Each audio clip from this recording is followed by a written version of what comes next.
Sepanjang tahun 2024, banyak kasus korupsi yang ditangani oleh Kejaksaan Republik Indonesia. Kita menyadari bahwa korupsi masih menjadi momok bagi negara kita, mulai dari korupsi tambang, gula, APBN, PBT, dan banyak lainnya. Jika kita melihat menurut pasal 2 dan pasal 3 Undang-Undang Nomor 31 Tahun 1999 Junto Undang-Undang Nomor 20 Tahun 2001 yang mengatakan bahwasanya di pasal 2 dan pasal 3 tersebut setiap orang yang melawan hukum dan setiap orang yang dengan tujuan menguntungkan diri sendirinya dan merugikan keuangan negara atau perekonomian negara itu yang dinyatakan sebagai korupsi. Jelas, korupsi merupakan tindakan memperkaya diri sendiri dan hanya mementingkan dirinya sendiri. Pertanyaan yang sangat normal, kenapa korupsi bisa terjadi? Korupsi dapat terjadi jika ada monopoli kekuasaan yang dipegang oleh seseorang yang memiliki kemerdekaan untuk bertindak atau wewenang yang berlebihan tanpa ada pertanggungjawaban yang jelas. Tentunya hal ini menjadi evaluasi untuk kita semua dalam memerangi korupsi dimulai dari diri kita masing-masing. Beberapa hal yang perlu kita lakukan untuk memerangi korupsi dimulai dari diri kita dulu sendiri masing-masing. Yang bisa kita lakukan yang pertama, membangun integritas pribadi.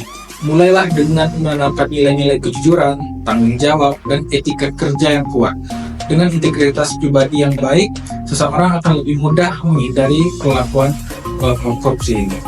Lalu yang kedua, menolak dan menghindari pemberian suap. Ini sangat penting bahwasanya memang meski tampak sepele, menolak suap dalam bentuk apapun, baik uang, hadiah, atau pelayanan, adalah salah satu cara paling efektif untuk mencegah korupsi. Menghindari godaan ini adalah langkah penting menjaga integritas kita. Lalu yang ketiga, meningkatkan kesadaran dan edukasi. Terus belajar dan menyebarkan pengetahuan tentang dampak negatif korupsi, baik melalui pelatihan ataupun diskusi informal.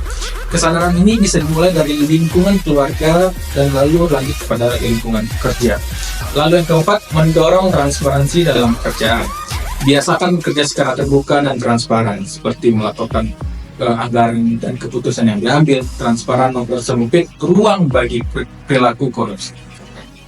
Lalu selanjutnya, mengawasi dan melaporkan kecurigaan korupsi. Partisipasi aktif untuk mengawasi dan melaporkan apabila melihat tindakan pencurigaan dan indikasi korupsi. Sistem pelaporan yang aman dan anonim seperti kotak saran dan aplikasi pelaporan dapat mendorong lebih banyak orang yang melapor.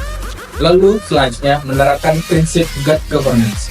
Bagi organisasi atau institusi, penerapan tata kelola yang baik atau good governance yang meliputi transparansi, akuntabilitas, partisipasi, dan responsibilitas dapat membangun sistem yang anti korupsi.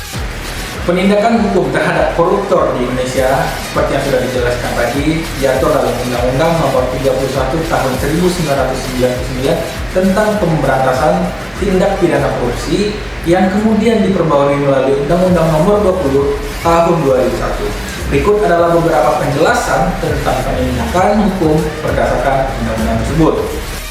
Terkait dengan ancaman pidana untuk tindak pidana korupsi, dijelaskan dalam pasal 2 undang-undang tersebut, hukuman penjara seumur hidup atau penjara paling singkat 4 tahun dan paling lama 20 tahun.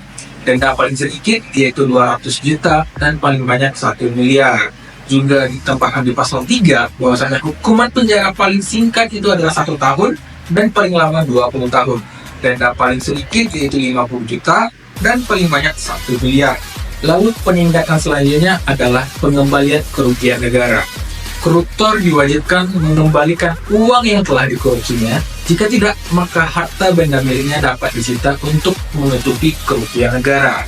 Lalu juga ada pencabutan hak-hak tertentu, yaitu hak untuk memegangi jabatan publik, lalu hak politik seperti mencalonkan diri dari dalam pemilu.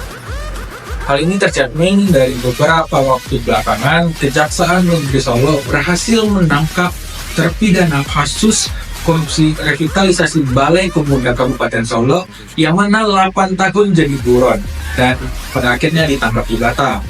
Kejaksaan Republik Indonesia bertekad untuk memberantas korupsi dari daerah sampai nasional. Tentunya ini merupakan suatu pembelajaran buat kita bahwasanya korupsi sangatlah hal yang berbahaya untuk negara maupun diri pribadi. Akan merugikan banyak hal, apakah itu pribadi, orang lain, teman, keluarga, dan negara. Maka dari itu, jauhilah korupsi, lakukanlah tugas sesuai dengan hak dan kewajibannya. Pencegahan korupsi perlu dimulai dari diri sendiri dan dilakukan secara konsisten dalam kehidupan sehari-hari. 불타오르네.